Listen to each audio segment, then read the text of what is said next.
Amen. Praise the lord.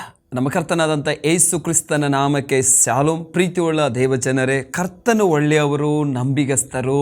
ಅವರು ಯಾವಾಗಲೂ ಸಹ ಅವರು ಮಾರ್ಪಡದಂಥ ದೇವರಾಗಿದ್ದಾರೆ. ಹಲ್ಲೆಲೂಯಾ. ದೇವರು ಇರುವಾತರಾಗಿದ್ದಾರೆ, ದೇವರು ಇದ್ದಾತ ದೇವರಾಗಿದ್ದಾರೆ. ಹಲ್ಲೆಲೂಯಾ. ದೇವರ ವಾಕ್ಯ ಹೇಳ್ತದೆ, ದೇವರ ಬಳಿಗೆ ಬರುವವರನ್ನು ದೇವರು ಎಂದಿಗೂ ತಳ್ಳಿ ಬಿಡುವುದಿಲ್ಲ ಅಂತೇಳಿ. ನಮ್ಮ ದೇವರು ಜೀವಿಸುವಂಥ ದೇವರಾಗಿದ್ದಾರೆ, ನಮ್ಮ ದೇವರು ಕನಿಕರಿಸುವಂಥ ದೇವರಾಗಿದ್ದಾರೆ, ನಮ್ಮ ದೇವರು ಮನಮರಗುವಂಥ ದೇವರಾಗಿದ್ದಾರೆ. ಹಲ್ಲೆಲೂಯಾ. ಕಷ್ಟಗಳು, ಸಂಕಷ್ಟಗಳು, ವೇದನೆ ನನಗೆ ಇದ್ದರೂ ಸಹ ಅದೆಲ್ಲದರಿಂದ ತಪ್ಪಿಸಿ ಕಾಪಾಡಲಿಕ್ಕೆ ನಮ್ಮ ದೇವರು ಶಕ್ತರಾಗಿದ್ದಾರೆ. ಹಲ್ಲೆಲೂಯಾ. ಇವತ್ತು ನಾನು ನಿಮಗೆ ಬೋಧನೆ ಮಾಡ್ತಾ ಇರುವಂಥ ದೇವರು ಯೇಸು ಕ್ರಿಸ್ತನಾದಂಥ ತಂದೆಯಾದಂಥ ದೇವರ ಮೂಲಕವಾಗಿ ಹಲ್ಲೆಲೂಯಾ ರಕ್ಷಣೆ ನಮಗೇನಾಗಿದೆ, ದೊರಕಿದೆ. ತಂದೆಯಾದ ದೇವರ ವಾಕ್ಯ ಹೇಳ್ತದೆ, ತಂದೆಯಾದ ದೇವರು ಈ ಲೋಕವನ್ನು ಎಷ್ಟೋ ಪ್ರೀತಿ ಮಾಡಿ ತನ್ನ ಒಬ್ಬನೇ ಮಗನ ಈ ಲೋಕ ಕಳಿಸಿ ಆತನ ನಂಬುವವರು ಒಬ್ಬನು ನಾಶ ಆಗದಂಗೆ ಎಲ್ಲರೂ ನಿತ್ಯ ಜೀವ ಹೊಂದಬೇಕನ್ನೋದು ಆತನ ಉದ್ದೇಶ ಆಗಿದೆ. ಪ್ರೀತಿಯುಳ್ಳ ದೇವಜನರೇ, ನಿಮ್ಮ ಜೀವಿತ ಏನಾಗ್ಬೋದು, ಏನಾಗ್ತದೆ ನನ್ನ ಜೀವಿತ, ಪರಿಸ್ಥಿತಿಗಳು ನೋಡುವಾಗ ತುಂಬ ಭಯ ಆಗ್ತಾ ಇರ್ತದಲ್ವ. ಏನಾಗ್ಬೋದು, ಏನಾಗ್ತದೆ, ರೈಟ್. ಆದರೆ ಏನೇ ನಮ್ಮ ಜೀವಿತದಲ್ಲಿ ನಡೆದರೂ ಸಹ ದೇವರು ಒಂದು ಪ್ಲ್ಯಾನನ್ನು ಇಟ್ಟಿದ್ದಾರೆ. ಹಲ್ಲೆಲೂಯಾ. ಜನರು ನಿನ್ನ ಜೀವಿತದಲ್ಲಿ ಹೇಗಾದರೂ ಆಲೋಚನೆ ಮಾಡ್ಬೋದು, ಜನರು ನಿನ್ನ ಬಗ್ಗೆ ಹೇಗಾದರೂ ಹೇಳ್ಬೋದು. Praise the lord. ಯಾವ ಜನರು ನೀನು ಉದ್ಧಾರ ಆಗಬಾರ್ದು, ಯಾವ ಜನರು ನೀನು ಏಳಿಗೆ ಆಗಬಾರ್ದು ಅಂತೇಳಿ ಮಾತನಾಡ್ತಿರ್ತಾರೋ ಅವರು ಮುಂದುಗಡೆನೆ ದೇವರು ನಮ್ಮನ್ನು ಘನವಾದ ಕುದುರೆಯಾಗಿ ಎಬ್ಬಿಸಿ ನಿಲ್ಲಿಸ್ತಾರೆ. ಪ್ರೇರೆ, ಅದಕ್ಕಿಂತ ಮುಂಚಿತವಾಗಿ ನೀನು ನೀತಿವಂತನಾಗಬೇಕು, ನೀತಿವಂತಳಾಗಬೇಕು, ನೀತಿವಂತ ಕುಟುಂಬ ಆಗಬೇಕು. ಹಲ್ಲೆಲೂಯಾ. ದೇವರಲ್ಲಿ ನೀ ಭಯಭಕ್ತಿ ಉಳ್ಳವನಾದರೆ ಸಾಕು, ಸತ್ಯವೇದವನ್ನು ಓದವನು ಅದರ ಅನುಸಾರವಾಗಿ ಜೀವಿಸೋನಾದರೆ ಸಾಕು. ದೇವರು ಇವತ್ತು ನಮ್ಮಲ್ಲಿ ಕೇಳುವಂಥದ್ದು ಏನು ಗೊತ್ತುಂಟು, ಅದನ್ನು ಮಾತ್ರ ನಾನು ವಾಕ್ಯವನ್ನು ಓದು, ಅದರ ಪ್ರಕಾರ ಜೀವಿಸು, ಅಷ್ಟೇ.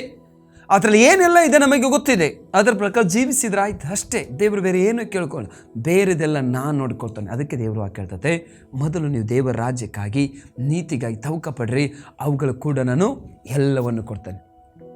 ಸತ್ಯವೇದದಲ್ಲಿ ಹಳೆ ಒಡಂಬಡಿಕೆಯಲ್ಲಿ ನಾವು ಯೋಬನ ಜೀವಿತ ನೋಡ್ತೇವಲ್ವ.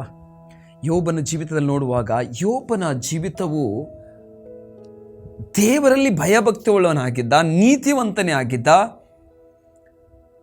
ಯಾರಿಗೆ ಅನ್ಯಾಯ ಮಾಡಿದಂಥ ವ್ಯಕ್ತಿಯಲ್ಲ, ದ್ರೋಹ ಮಾಡಿದಂಥ ವ್ಯಕ್ತಿಯಲ್ಲ, ದೇವರ ಮಾರ್ಗದಲ್ಲಿ ನಡೆಯುವಂಥ ವ್ಯಕ್ತಿಯಾಗಿದ್ದ. ಆದರೂ ಸಹ ಯೋಬನ ಜೀವಿತದಲ್ಲಿ ಆಪತ್ತುಗಳು ಬಂತು, ಯೋಬನ ಜೀವಿತದಲ್ಲಿ ನಷ್ಟಗಳು ಉಂಟಾಯಿತು.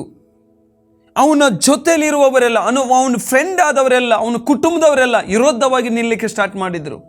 ಸ್ಥಿತಿಗಳು ಬೇರ್ಪಡ್ತು. ಯೋಬನ ಹತ್ರ ಹಣ ಇರುವಾಗ, ಯೋಬನ ದೊಡ್ಡ ಶ್ರೀಮಂತ ಆದಾಗ ಫ್ರೆಂಡ್ಸ್ ಎಲ್ಲ ಬರ್ತಾಯಿದ್ರು, ಕುಟುಂಬವೆಲ್ಲ ಬರ್ತಾಯಿತ್ತು. Praise the lord. ಆದರೆ ಯೋಬನ ಸ್ಥಿತಿ ಹಾಳಾದಾಗ, ಯೋಬನ ಪರಿಸ್ಥಿತಿ ಏನು ಇಲ್ಲದಂಥ ಸಮಯದಲ್ಲಿ ಕುಟುಂಬ ಹೋಯಿತು, ಫ್ರೆಂಡ್ಸ್ ಹೋದರು.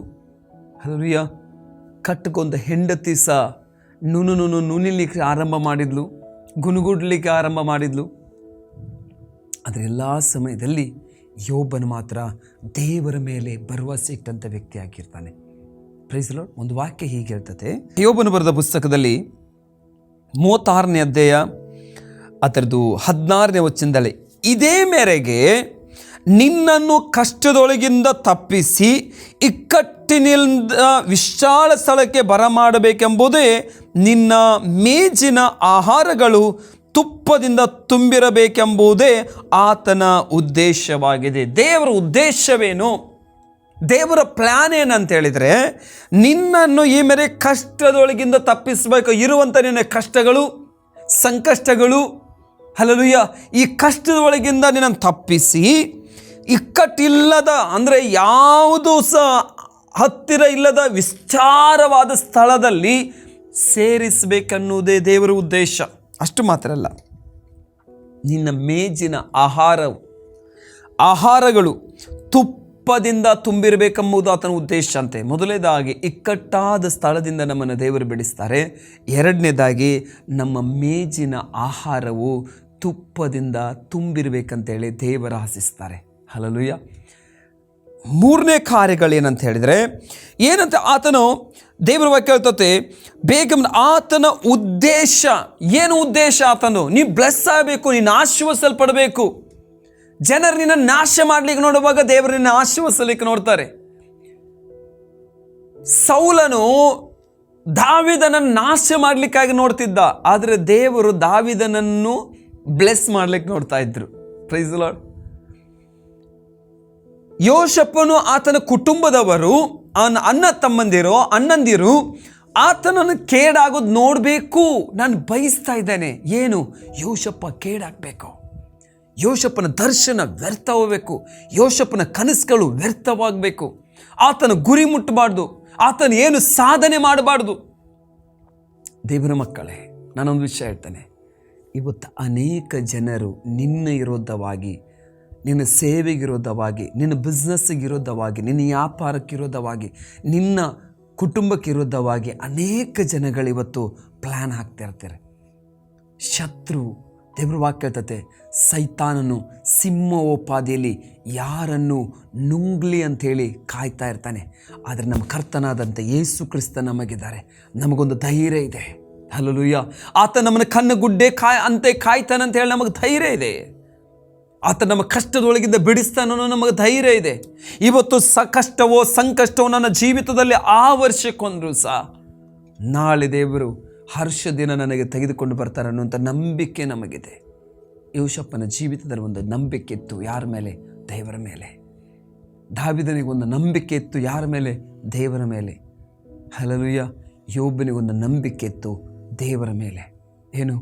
ನನ್ನ ಪರಿಸ್ಥಿತಿ ಬದಲಾಗ್ತದೆ, ನನ್ನ ಪರಿಸ್ಥಿತಿ ಇದ್ದ ಹಾಗೆ ಇರುವುದಿಲ್ಲ, ನನ್ನ ಕಷ್ಟ, ಕಣ್ಣೀರುಗಳು, ವೇದನೆಗಳು ಎಲ್ಲವನ್ನೂ ಅರಿತುಕೊಂಡಂಥ ವ್ಯಕ್ತಿಯಾಗಿದ್ದ, ಎಲ್ಲವನ್ನು ತಿಳಿದುಕೊಂಡಂಥ ವ್ಯಕ್ತಿಯಾಗಿದ್ದ ದೇವರು ಅಂತೇಳಿ ಯೋಬನಿಗೆ ಗೊತ್ತಿತ್ತು.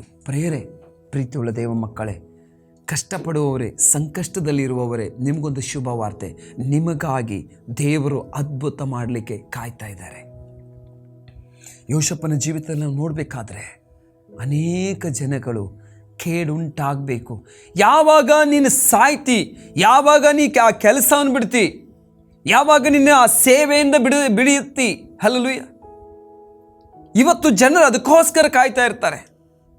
ಆದರೆ ನಾನೊಂದು ವಿಷಯ ಹೇಳ, ನೀ ನೀತಿವಂತನಾಗಿರುವಾಗ, ದೇವರಲ್ಲಿ ಭಯಭಕ್ತಿಯುಳ್ಳನಾಗಿರುವಾಗ, ದೇವರ ವಾಕ್ಯವನ್ನು ಆದುದರಿಂದ, ದೇವರ ವಾಕ್ಯವನ್ನು ಕೈಗೊಂಡು ನಡೆಯೋನಾಗಿದ್ದರಿಂದ ದೇವರು ಅವ್ರ ಮುಂದ್ಗಡೆನೆ ಹಂತವಾಗಿ ನಿನ್ನನ್ನು ನಡೆಸ್ಕೊಂಡು ಬರ್ತಾ ಇರ್ತಾರೆ. Praise the lord. ಆದ ಕಾರಣ ಯಾರು ನಿಮ್ಮ ಬಗ್ಗೆ ಏನೇ ಮಾತನಾಡಿದ್ರು ಸಹ, ಯಾರು ನಿಮ್ಮ ಮಕ್ಕಳ ಬಗ್ಗೆ ಏನು ಹೇಳಿದ್ರು ಸಹ, ನೋಡ್ರಿ, ನಿಮ್ಮ ಮಕ್ಕಳನ್ನು ಕಾಯೋರು ಯಾರು? ದೇವರು. ನಿಮ್ಮ ಮಕ್ಕಳನ್ನು ದೇವರ ಕರಗಳಿಗೆ ಒಪ್ಪಿಸ್ಕೊಡ್ರಿ. Praise the Lord. ನಿಮ್ಮ ಮಕ್ಕಳಿರೋದು ಯಾರಿಗೋಸ್ಕರ? ಹಲ್ಲೆಲೂಯಾ. ಮಕ್ಕಳನ್ನು ಕೊಟ್ಟವರು ಯಾರು? ದೇವ್ರ ವಾಕ್ಯ ಹೇಳ್ತದೆ, ಗರ್ಭಫಲವು ಯೆಹೋವನಿಂದ ಬಹುಮಾನ. ಯೆಹೋವನ ಬಹುಮಾನ, ಯೆಹೋವನ ನಮ್ಗೆ ಕೊಟ್ಟಂಥದ್ದು ಏನು? ಬಹುಮಾನ. ಅದು ಗಿಫ್ಟ್. ಪುತ್ರ ಸಂತಾನವು ಆತನ ಸ್ವಾಸ್ಥ್ಯ ಅಂತೆ. ಹಾಗಾದರೆ ಮಕ್ಕಳನ್ನು ದೇವರೇ ಕೊಟ್ಟಿದ್ದಾರೆ. ಹಾಗಾದ್ರೆ ನಿಮ್ಮ ಮಕ್ಕಳ ಬಗ್ಗೆ ಯಾಕೆ ಆಲೋಚನೆ ಮಾಡ್ತೀರಿ? ಚಿಂತೆ ಮಾಡಲಿಕ್ಕೆ ಹೋಗಬೇಡ್ರಿ. ಅದಕ್ಕೆ ಯೇಸು ಸ್ವಾಮಿ ಹೇಳಿದ್ದಾರೆ, ನಿನ್ನ ಚಿತ್ತಭಾರವನ್ನು ಯೆಹೋವನ ಮೇಲೆ ಹಾಕಿ ನಿಶ್ಚಿಂತೆಯಿಂದಿರು. ನಿನಗೋಸ್ಕರ ಕರ್ತನ ಚಿಂತಿಸ್ತಾನೆ, ನಿನಗೋಸ್ಕರ ಕರ್ತನ ಕಾರ್ಯ ಮಾಡ್ತಾನೆ. ಪ್ರೀತಿಯುಳ್ಳ ದೇವ ಮಕ್ಕಳೇ, ಇವತ್ತು ಅನೇಕ ಜನಗಳು ತಮ್ಮ ಜೀವಿತದ ಬಗ್ಗೆ ಆಲೋಚನೆ ಮಾಡ್ತಾ ಇರ್ತಾರೆ. ಯೋಬನ ಜೀವಿತದಲ್ಲಿ ಕಷ್ಟ ಅನ್ನೋದು ಬಂತು. ಯಾಕೆ ನೀ ನೀತಿವಂತಳಾಗಿರುವಾಗ ಸಹ, ಯಾಕೆ ನೀ ದೇವರ ಮಾರ್ಗದಲ್ಲಿ ನಡೀತಾ ಇರುವಾಗ ಸಹ, ಇಷ್ಟು ನಾನು ಪರಿಶುದ್ಧನಾಗಿ ಇರುವಾಗ ಸಹ ಇಂಥ ಸೋದನೆಗಳು ಬರ್ತಾ ಇದೆ, ಇಂಥ ಮಾತುಗಳು ನನ್ನ ಕಿವಿಗೆ ಕೇಳ್ತಾ ಇದೆ ಅಂತ ಹೇಳಿದರೆ, ನೀನು ಸೋಲಿಸ್ಲಿಕ್ಕಲ್ಲ, ನೀನು ಕುಗ್ಗಿಸ್ಲಿಕ್ಕೆ ಆಗಿ ಅಲ್ಲ. ಹಲ್ಲೆಲೂಯಾ. ಸೋದನೆಗಳು ಬರುವಾಗ ನೀ ದೃಢವಾಗಿ ನಿಂತೆ ಅಂತ ಹೇಳಿದರೆ, ಆ ಹಂತದಿಂದ, ಯಾವ ಹಂತದಲ್ಲಿದೆಯೋ, ಯಾವ ಸ್ಥಾನದಲ್ಲಿದೆಯೋ, ಆ ಸ್ಥಾನದಿಂದ ದೇವರು ನೀನು ಇನ್ನೊಂದು ಸ್ಥಾನಕ್ಕೆ ಶಿಫ್ಟ್ ಮಾಡಲಿಕ್ಕಿದ್ದಾರೆ, ಪ್ರಮೋಷನ್ ಮಾಡಲಿಕ್ಕಿದ್ದಾರೆ. ಹಲ್ಲೆಲೂಯಾ. ನಿನ್ನ ಪೋಸ್ಟ್ ಚೇಂಜ್ ಆಗ್ತದೆ. ಹಲ್ಲೆಲೂಯಾ. ಆದ ಕಾರಣ ಏನೇ ಆಗಲಿ, ಯಾರೋ ಏನೋ ಬಂದು ಹೇಳ್ತಾರೆ, ಅದನ್ನು ನೀವೇನು ಮಾಡಬೇಡ್ರಿ, ಕಿವಿಯಲ್ಲಿ ತೆಗೆದುಕೊಳ್ಬೇಡ್ರಿ, ಮೈಂಡಲ್ಲಿ ತೆಗೆದುಕೊಳ್ಬೇಡ್ರಿ. ಅಂಥ ಶಬ್ದ ಬರುವಾಗ ನೀವು ರಿಜೆಕ್ಟ್ ಮಾಡಿರಿ. ಒಂದು ಆಲೋಚನೆ ಮಾಡಿರಿ, ನನ್ನ ಗಂಡ ಚೇಂಜ್ ಆಗ್ತಾನೆ. ಅನೇಕ ಜನಗಳು ಹೇಳ್ತಾ ಇರ್ಬೋದು, ನಿನ್ನ ಗಂಡ ಕುಡಿತಾ ಇದ್ದಾನಲ್ಲ, ನಿನ್ನ ಗಂಡ ಹೇಗಿದ್ದಾನೆ ಗೊತ್ತಿಲ್ವ ನಿನಗೆ? ನಿನ್ನ ಗಂಡ ಲೈಫ್ ಲಾಂಗ್ ಚೇಂಜ್ ಆಗೋದಲ್ಲ. ಆದರೆ ನೀವು ಹೇಳ್ರಿ ಅವ್ರಿಗೆ, ನನ್ನ ಗಂಡನನ್ನು ನನ್ನ ಕರ್ತನು ಚೇಂಜ್ ಮಾಡ್ತಾನೆ, ನನ್ನ ಗಂಡನ ಪರಿಸ್ಥಿತಿ ಬದಲಾಗ್ತದೆ, ನನ್ನ ಗಂಡನ ಈಗ ಯಾವ ಸ್ಥಿತಿಯಲ್ಲಿ ಅವನ ನೋಡ್ತಾ ಇದ್ದ ಆ ಸ್ಥಿತಿಯಲ್ಲಿ ನಾನು ನೋಡೋದಿಲ್ಲ. Praise the lord. ಅವನ ಸ್ಥಿತಿ ಬದಲಾಗ್ತದೆ. ಅವನು ನನ್ನನ್ನು ಪ್ರೀತಿ ಮಾಡ್ತಾನೆ, ನನ್ನ ಕುಟುಂಬವನ್ನು ಆತನ ಪೋಷಣೆ ಮಾಡ್ತಾನೆ. ಕರ್ತನಿಗೋಸ್ಕರ ನನ್ನ ಗಂಡ ನಿಲ್ಲವನಾಗಿದ್ದಾನೆ, ಕರ್ತನ ಮಾರ್ಗದಲ್ಲಿ ಅವನು ನಡೆಯವನಾಗಿದ್ದಾನೆ. ನಾವು ಕುಟುಂಬ ಸೇರಿ ನಾವು ಆಲಯಕ್ಕೆ ಹೋಗ್ತೇವೆ. Praise the lord. ಶತ್ರು ಹೇಳ್ತಾನೆ, ಏನು ಪ್ರಯೋಜನ ನೀ ಇಷ್ಟು ಪ್ರೇಯರ್ ಮಾಡಿದಿ? ಯೋಬನಿಗೆ ಸಹ ಅವನ ಹೆಂಡತಿ ಬಂದು ಹಾಗೇ ಮಾತನಾಡಿದ್ಲು. ಏನ್ರಿ, ಏನಾಯ್ತು ರೀ, ಇಷ್ಟೆಲ್ಲ ಪ್ರಾರ್ಥನೆ ಮಾಡ್ತಾ ಇದ್ದೀರಿ, ನಮ್ಮ ಆಸ್ತಿ ಹಾಳಾಯಿತು, ಅಂತಸ್ತು ಹಾಳಾಯಿತು, ಇರುವಂಥ 10 ಮಕ್ಕಳು ಸಹ ಒಂದೇ ದಿನದಲ್ಲಿ ಸತ್ತು ಹೋದರು, ಇನ್ನು ಆ ದೇವರು ನಿಂಗೆ ಬೇಕಾ? ಯೋಬನು ಹೇಳ್ತಾನೆ, ಯಸ್, ಆ ದೇವ್ರು ನಂಗೆ ಬೇಕು. ದೇವರ ವಾಕ್ಯ ಹೇಳ್ತದೆ, ಎಷ್ಟೇ ಅವನಿಗೆ ಕಷ್ಟ ಸಂಕಷ್ಟಗಳು ಬಂದರೂ ದೇವರ ವಿರೋಧವಾಗಿ ಒಂದೇ ಒಂದು ವರ್ಡ್ಸ್ ಅವನ ಬಾಯಿಂದ ಹೊರಡಲಿಲ್ಲ. ಇದು ನನ್ನ ದೇವರು ನೋಡಿ ಸಹಿಸ್ಕೊಳ್ಳಿಕ್ಕಾಗಲಿಲ್ಲ. ದೇವ್ರಿಗೆ, ಅಯ್ಯೋ ನನ್ನ ದಾಸನು ನನಗೋಸ್ಕರ ಇಷ್ಟೊಂದು ತೀರ್ಮಾನವಾಗಿ ನಿಂತ, ಹಾಗಾದ್ರೆ ನನ್ನ ದಾಸನನ್ನು ನಾನು ಏನು ಮಾಡ್ತಾನೆ, ಈಗ 2ರಷ್ಟು ಡಬಲ್ ಆಗಿ ನಾನು ಆಶೀರ್ವದಿಸ್ತಾನೆ, 2ರಷ್ಟು ಅವನನ್ನು ಆಶೀರ್ವದಿಸ್ತಾನೆ. ಇವತ್ತು ನಿಂಗೆ 2ರಷ್ಟು ಬ್ಲೆಸ್ಸಿಂಗ್ ಬೇಕಾ? ನೀನು ಒಂದು ಹಂತದಿಂದ ಇನ್ನೊಂದು ಹಂತಕ್ಕೆ ಹೋಗಬೇಕಾ? ಹಾಗಾದರೆ ವಿರೋಧವಾಗಿ ಬರುವಾಗ ಮೌನವಾಗಿರಿ, ಜಸ್ಟ್ ಪ್ರಾರ್ಥನೆ ಮಾಡಿರಿ. ಅದನ್ನು ಸರಿ ಮಾಡಲಿಕ್ಕೆ ಹೋದರೆ ನಿಮ್ಮ ಪ್ರಯೋಜನ ಇಲ್ಲ, ಟೈಮ್ ವೇಸ್ಟ್ ಆಗ್ತದೆ. ಅವರು ಇನ್ನೊಂದು ಹೇಳ್ತಾರೆ, ಅದು ನಿಮ್ಮ ಮೈಂಡಲ್ಲಿ ತಿರುಗ್ತದೆ, ಅದು ನಿಮ್ಮ ಪ್ರಾರ್ಥನೆ ಜೀವಿತನ ಕದ್ದುಕೊಳ್ತದೆ. ಅದ ಕಾರಣ ಯಾರೇನೇ ಹೇಳಿದರೆ ಸಹ ನೀ ಕರ್ತನ ಮಗಳು, ನೀನು ಕರ್ತನ ಮಗನು, ಕರ್ತನಿಗಾಗಿ ನಿಲ್ರಿ. ನಮ್ಮ ಜೀವಿತದಲ್ಲಿ ಏನೇ ಆಗ್ಬೋದು, ಏಳು ಬೀಳುಗಳು ಬರ್ಬೋದು.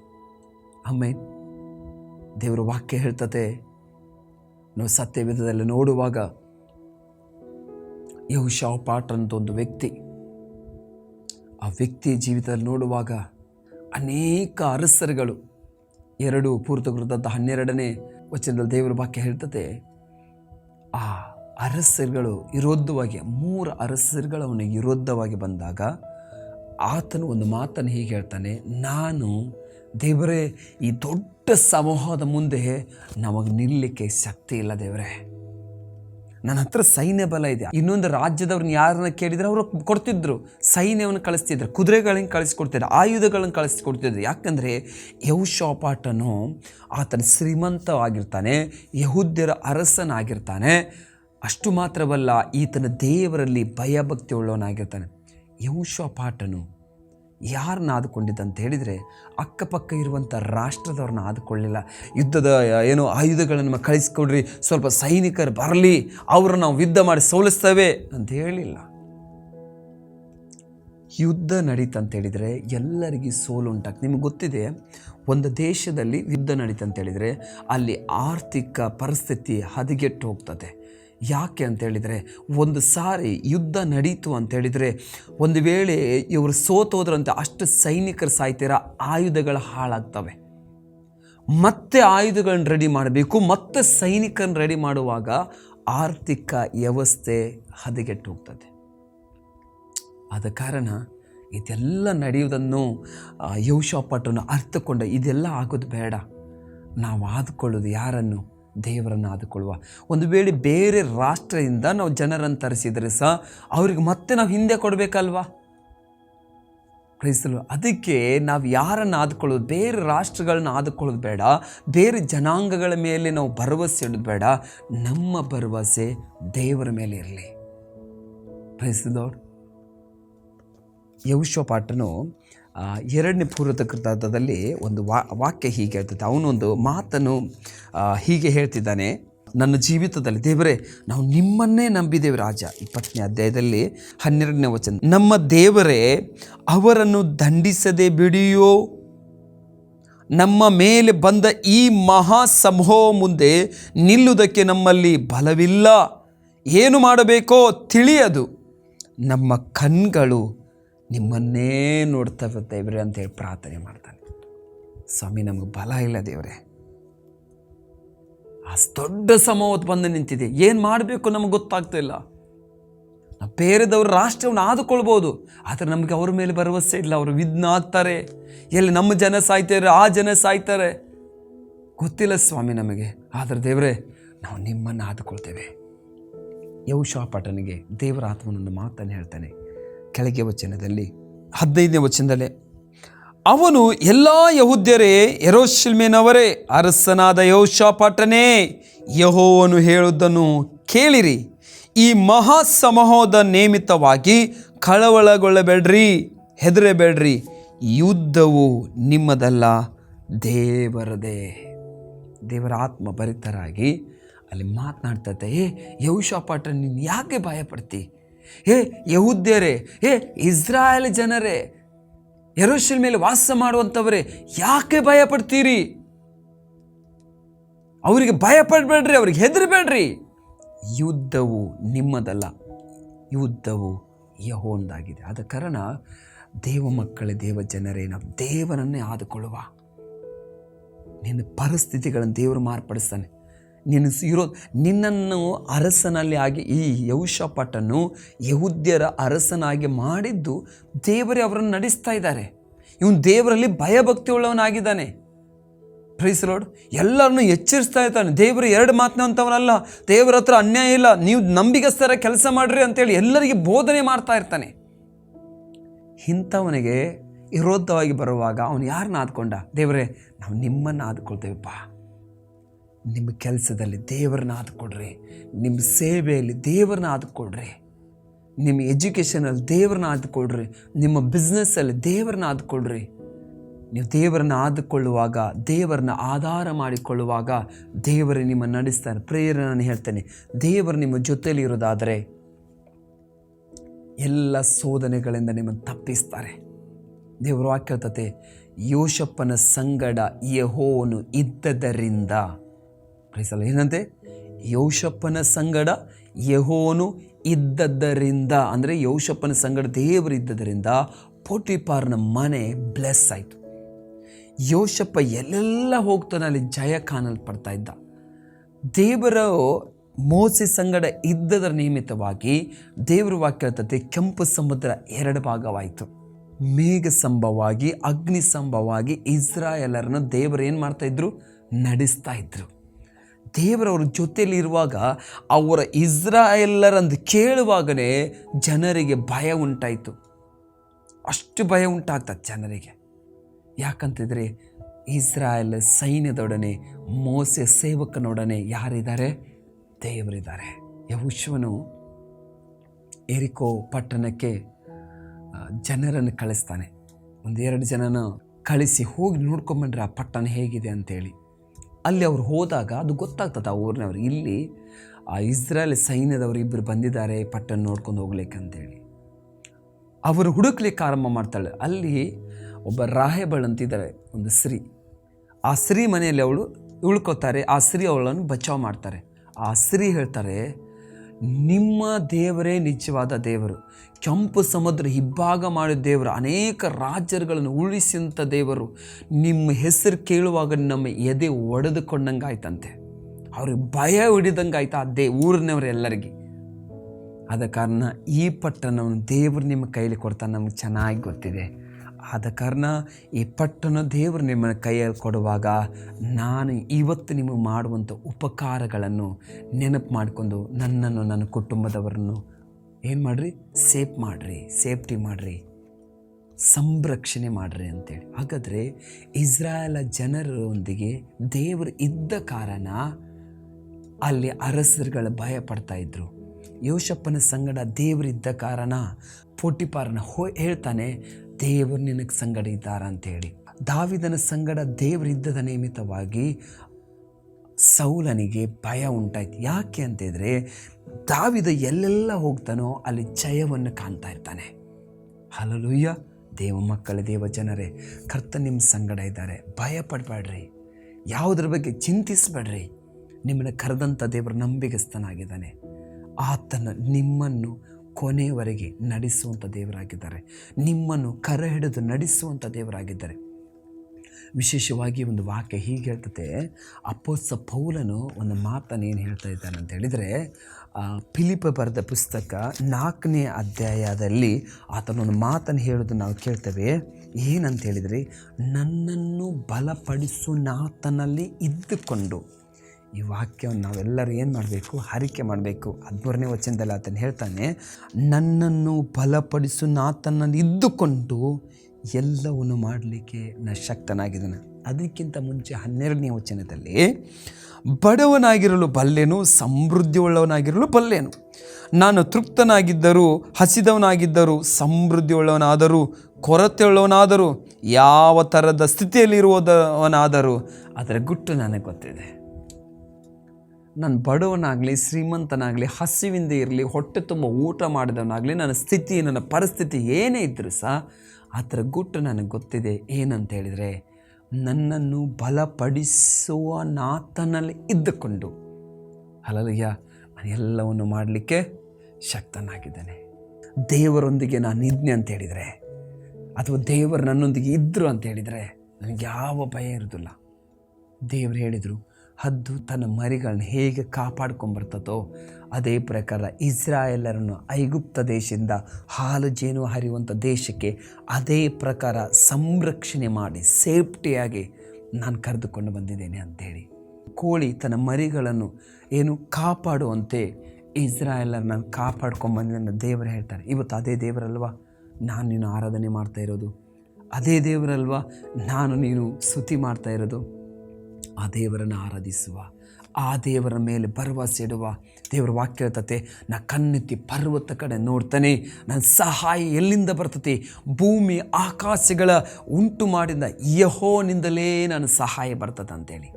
ಪ್ರೀತಿಯುಳ್ಳ ದೇವ ಮಕ್ಕಳೇ, ಯೆಹೋವ ನಮಗೆ ಸಹಾಯ ಮಾಡಲಿಕ್ಕೆ ಶಕ್ತಿಯುಳ್ಳ ದೇವರಾಗಿದ್ದಾನೆ. ಆದ ಕಾರಣ ಚಿಂತೆ ಮಾಡಲಿಕ್ಕೆ ಹೋಗಬೇಡ್ರಿ. ನಿನ್ನ ಪರಿಸ್ಥಿತಿ ಏನೇ ಇರಲಿ, ಹಲ್ಲೆಲೂಯಾ, ನಿನ್ನನ್ನು ಮೊದಲನೇದಾಗಿ ಕಷ್ಟದೊಳಗಿಂದ ದೇವರು ಬಿಡಿಸ್ತಾರೆ. ಇಕ್ಕಟ್ಟಾದ ಸ್ಥಳದಿಂದ ದೇವರು ಬಿಡಿಸ್ತಾರೆ ನಿನ್ನನ್ನು. Praise lord. ನಿನ್ನ ಆಹಾರದ ಮೇಜನ್ನು ತುಪ್ಪದಿಂದ ತುಂಬಿರ್ತದೆ. ದೇವರನ್ನ ಸಮೃದ್ಧಿಗೊಳಿಸ್ತಾನೆ. ಯಾವುದರ ಬಗ್ಗೆ ಚಿಂತೆ ಮಾಡಬೇಡ್ರಿ. ಕರ್ತನಿಗೋಸ್ಕರ ನಿಲ್ಲವರಾಗ್ರಿ, ಕರ್ತನಿಗೋಸ್ಕರ ಮುಂದೆ ಹೋಗೋರಾಗ್ರಿ. ಹಲ್ಲೆಲೂಯಾ.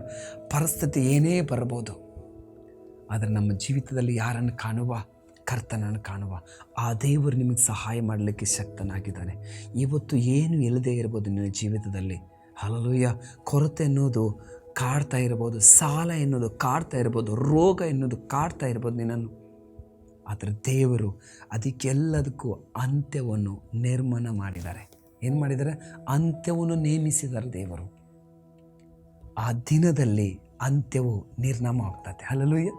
ಆದ ಕಾರಣ ಕರ್ತನು ಯಾವುದಕ್ಕಾಗಿ ಕರೆದಿದ್ದಾನೋ ಆ ದೇವರ ಉದ್ದೇಶ, ಆತನ ಚಿತ್ತ ನೆರವೇರೋ ಪ್ರಕಾರ ನೀನು ಮೌನವಾಗಿರು. Price lord. ಯೋಷಪ್ಪನ ಬಗ್ಗೆ ಮಾತನಾಡುವವರು ತುಂಬ ಜನ ಮಾತನಾಡ್ತಿದ್ದಾರೆ. ಯೋಷಪ್ಪನು ಮೌನವಾಗಿದ್ದ. ದಾವಿದನ ಬಗ್ಗೆ ಅನೇಕ ಜನಗಳು ಮಾತನಾಡ್ತಾ ಇದ್ದರು. ದಾವಿದನ ಏನೂ ಚಿಂತೆ ಮಾಡಲಿಲ್ಲ, ಮೌನವಾಗಿದ್ದ. ದಾವಿದನಿಗೆ ಗೊತ್ತಿತ್ತು, ನನ್ನ ಅಭಿಷೇಕ ಮಾಡಿದಾತನು ಪರಲೋಕದ ದೇವರು, ನನ್ನ ರಾಜ್ಯನಾಗಲಿಕ್ಕೆ ಕರೆದಂಥವನು ಪರಲೋಕದಲ್ಲಿರುವಂಥ ದೇವರು. ಆದ ಕಾರಣ ದೇವ ಮಕ್ಕಳೇ, ದೇವ ಜನರೇ, ದೇವರ ಚಿತ್ತ, ದೇವರ ಉದ್ದೇಶ ನಮ್ಮ ಜೀವಿತದಲ್ಲಿ ಏನಾಗ್ತದೆ? ನೆರವೇರ್ತದೆ. ಆಮೇಲೆ ಕರೆದಾತನು ನಂಬಿಗಸ್ತನಾಗಿದ್ದಾನೆ. ಆತನು ಕೊನೆಯವರೆಗೆ ನಡೆಸುವಂಥ ದೇವರಾಗಿದ್ದಾನೆ. ಕೊನೆಯದಾಗಿ ದೇವಜನರ ಒಂದು ವಚನವನ್ನು ನಾವು ಓದಿಕೊಳ್ಳುವ. ವಿಶೇಷವಾಗಿ ದೇವರ ವಾಕ್ಯ ಹೀಗೆ ಹೇಳ್ತದೆ.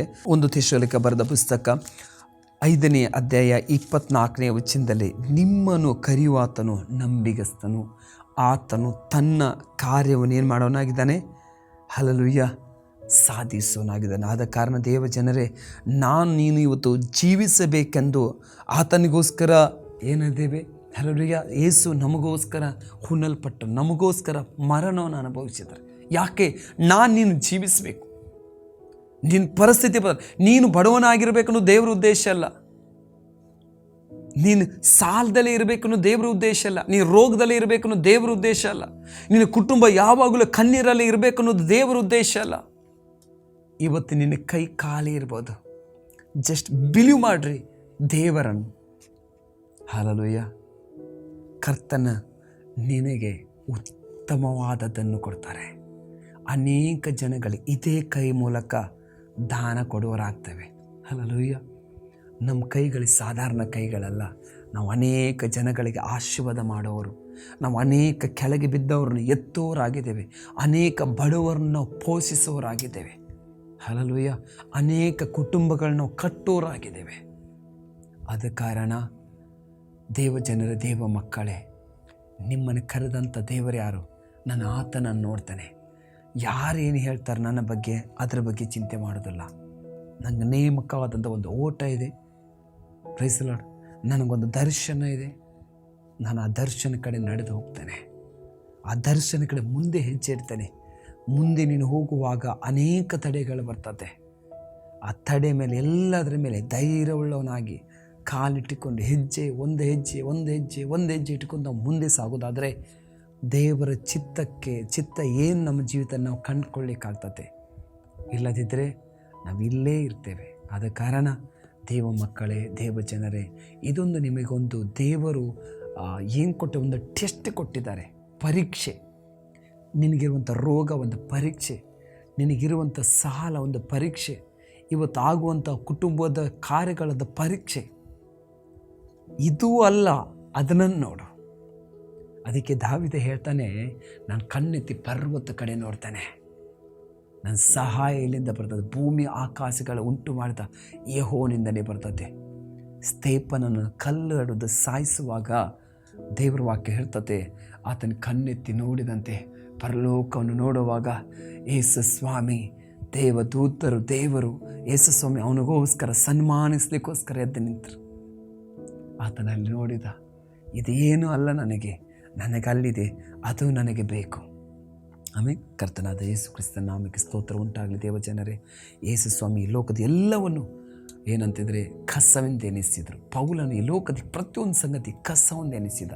ಅದರ ಕಷ್ಟ, ದುಃಖ, ವೇದನೆ ಏನೇ ಇದ್ದರೂ ಸಹ ನಾವು ದೇವರ ಕರಗಳಿಗೆ ಒಪ್ಪಿಸಿಕೊಡುವ, ಎಲ್ಲವನ್ನು ದೇವರಿಗೆ ಕಣ್ಣುಗಳ ಮುಂಚೆ ಪ್ರಾರ್ಥಿಸುವ. ಚಿಂತೆ ಮಾಡಬೇಡ್ರಿ, ದೇವರ ಬಳಿಗೆ ಬನ್ನಿರಿ. ಪ್ರೀತಿಯುಳ್ಳ ಪರಲೋಕದ ತಂದೆ, ಈ ಒಳ್ಳೆಯ ಸಮಯ ಕೊಟ್ಟಿದ್ದಕ್ಕಾಗಿ ಸ್ತೋತ್ರಪ್ಪ. ಈ ವಾಕ್ಯ ಕೇಳುವಂಥ ಎಲ್ಲರ ಜೀವಿತವು ಮಾರ್ಪಡಲಿ ಸ್ವಾಮಿ. ಕಣ್ಣೀರು ಸೂಸುವಂಥ ಪ್ರತಿಯೊಬ್ಬರ ಮುಖದಲ್ಲಿರುವಂಥ ಕಣ್ಣೀರು ಒರೆಸಲ್ಪಡಲಿ. ರೋಗದಿಂದ ಹೊರಗೆ ತೆಗೆದುಕೊಂಡು ಬಾ ಸ್ವಾಮಿ, ಬಡತನದಿಂದ ಹೊರಗೆ ತೆಗೆದುಕೊಂಡು ಬಾ ಸ್ವಾಮಿ. ಕರ್ತನೆ, ಹೌದು ಸ್ವಾಮಿ ಕರ್ತನೆ, ಸಾಲದಿಂದ ಹೊರಗೆ ತೆಗೆದುಕೊಂಡು ಬನ್ನಿರಿ. ಇವರು ಮಾಡುವಂಥ ಬಿಸ್ನೆಸ್, ಇವ್ರು ಮಾಡುವಂಥ ಕೆಲಸ ಕಾರ್ಯ, ಇವ್ರು ಮಾಡುವಂಥ ಸೇವೆ, ಇವ್ರು ಮಾಡುವಂಥ ಸ್ಟಡಿ ಬ್ಲೆಸ್ ಆಗಲಿ. ಗರ್ಭ ಫಲವನ್ನು ದೇವರಿಗೆ ಕುಟುಂಬಕ್ಕೆ ಒದಗಿಸ್ಕೊಡ್ರಿ ಸ್ವಾಮಿ. ದೇವರೇ, ಹಲ್ಲೆಲೂಯಾ. ಇವರು ಕುಟುಂಬದ ವಿರೋಧವಾಗಿ ಹಾಕಲ್ಪಟ್ಟಂಥ ಎಲ್ಲ ಕರ್ತನೆ ಶತ್ರು ಆಯುಧಗಳಿಂದ ಇವರು ತಪ್ಪಿಸಿ ಕಾಪಾಡ್ರಿ ಸ್ವಾಮಿ. ಯೇಸುವಿನ ನಾಮದಲ್ಲಿ ಈ ವಾಕ್ಯ ಕೇಳುವಂಥ ಈ ಜನರ ಮನೆಗಳಲ್ಲಿ ಸ್ವಾಮಿ ಶುಭ ಕಾರ್ಯಗಳ ನಡಿಲಿ. ಯೇಸುವಿನ ನಾಮದಲ್ಲಿ ಆಶೀರ್ವದಿಸು, ಬಲಪಡಿಸಿ. ನಿಮ್ಮ ಮಹಿಮೆಗೋಸ್ಕರ ಈ ಮಕ್ಕಳನ್ನು ಉಪಯೋಗಿಸ್ಕೊಡ್ರಿ ನಾವು ಪ್ರಾರ್ಥಿಸೋದು. ಪ್ರತಿಯೊಬ್ಬರ ನಡೆಸಿ ಯೇಸುವಿನ ನಾಮದಲ್ಲಿ ಬೇಡಿಕೊತ ಪ್ರೀತಿಯುಳ್ಳ ಪರಲೋಕ ತಂದೆ. Amen, amen. God bless you. ಕರ್ತನ ನಂಬ್ರಿ, ಕರ್ತ ನಿಮ್ಮನ್ನು ಅದ್ಭುತ ರೀತಿಯಲ್ಲಿ ನಡೆಸ್ತಾನೆ. ನಮ್ಮ ಭರವಸೆ ನಮ್ಮ ಕರ್ತನಾದ ಯೇಸು ಕ್ರಿಸ್ತನ ಮೇಲೆ. God bless you. ನಿಮ್ಮೆಲ್ಲರನ್ನು ದೇವರ ಆಶೀರ್ವದಿಸಿ. Praise the lord.